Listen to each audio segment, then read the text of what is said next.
Hi Kanhaiya, I want to ask you about the Najeeb issue. आज 1 महीने से ज्यादा हो गया है और नजीब की कोई खबर नहीं है। तो आपको क्या लगता है, आप तो जेएनयू का हिस्सा हैं, तो आपको क्या लगता है कि गवर्नमेंट क्या स्टेप्स ले रही है उसे वापस लाने के लिए?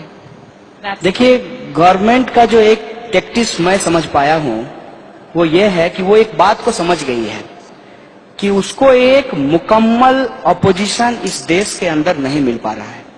इस बात का फायदा उठा करके वो जो है निरंकुश हो गए, हम लोग हिंदी में बोलते हैं कि अनकंट्रोल्ड हो गए हैं।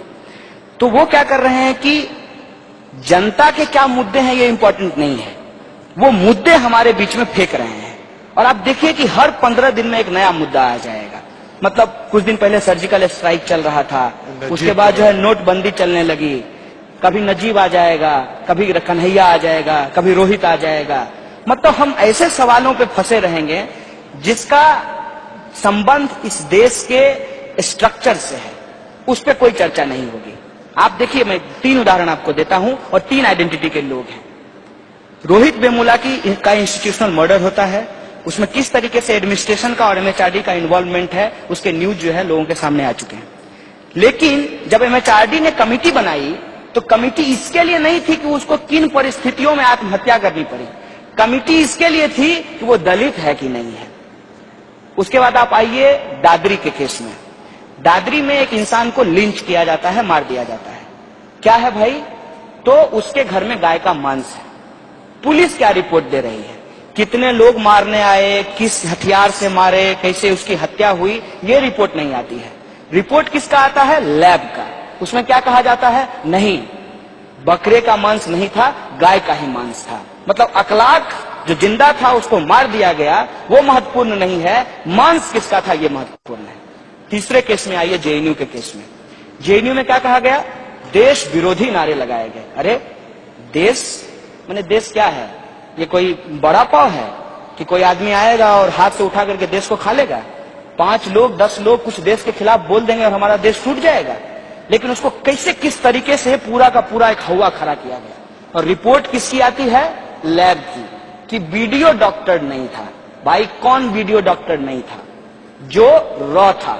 अपने आप में कितना कॉन्ट्राडिक्टरी और रेडिकुलस बात है कि जो रॉ है वो कैसे मॉर्फ्ड होगा, वो कैसे डॉक्टर्ड होगा। उस वीडियो की कोई चर्चा नहीं होती है जो टीवी पे बार बार एयर किया गया था, जो डॉक्टर था, जो पूरा का पूरा एंगर खड़ा किया और जेएनयू को एक विलेन की तरह खड़ा कर दिया समाज के अंदर, उस पर चर्चा नहीं होती है। मारिए गोली जेएनयू को, क्या दिक्कत है? 125 करोड़ लोग इस देश में रहते हैं, 8000 स्टूडेंट की कोई पूछ नहीं है। लेकिन एक सवाल है हमारा जेएनयू की तरफ से कि अगर इतना बड़ा सवाल था 9 फरवरी का, आज 9 महीने हो गए हैं, आपकी पुलिस चार्जशीट फाइल नहीं की है, आपकी पुलिस अभी तक जो है सबूत नहीं जुटा पाई है और उन लोगों को नहीं ढूंढ पाई है जो नकाब लगा करके नारा लगा रहे थे। मतलब क्या है कि सच्चाई से दूर प्रोपगेंडा इस तरीके से खड़ा करना है कि जनता उस पर भी डिस्कशन करने लगे। आप फेसबुक पे कोई भी कंस्ट्रक्टिव काम करना शुरू किए हो, इमीडिएटली जो है एक बम फूटेगा, उसमें जो है एक नया मुद्दा आएगा और तमाम लोग उसके ही चिट चैट में जो है वो लग जाएंगे। ये जो सरकार हमारे साथ कर रही है, हो सकता है कि कल को एक नया मुद्दा आ जाए, तो ये क्या कर रही है? ये टेस्ट कर रही है कि जनता के अंदर कितनी कंसिस्टेंसी है।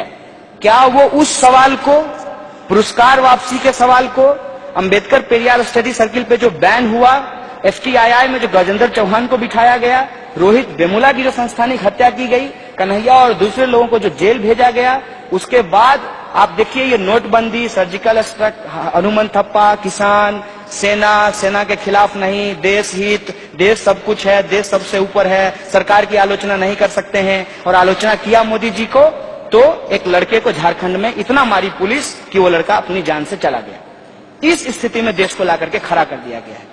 इसमें ये तमाम सवाल कि जब हम कहते हैं जस्टिस फॉर नजीब, तो वो जस्टिस फॉर रोहित वेमुला भी है। जब हम कहते हैं जस्टिस फॉर रोहित वेमुला, तो वो जस्टिस फॉर अखलाक भी है। और जब हम इन सबके लिए जस्टिस मांग रहे हैं, बेसिकली हम डेमोक्रेसी क्लेम कर रहे हैं, अपना वॉइस ऑफ डिसेंट क्लेम कर रहे हैं, और जो हमारी लेगेसी है इक्वलिटी और जस्टिस को, उसको हम इंश्योर करना चाहते हैं सोसाइटी में। तो ये मुद्दे भटकाते रहेंगे, नए सवाल देते रहेंगे।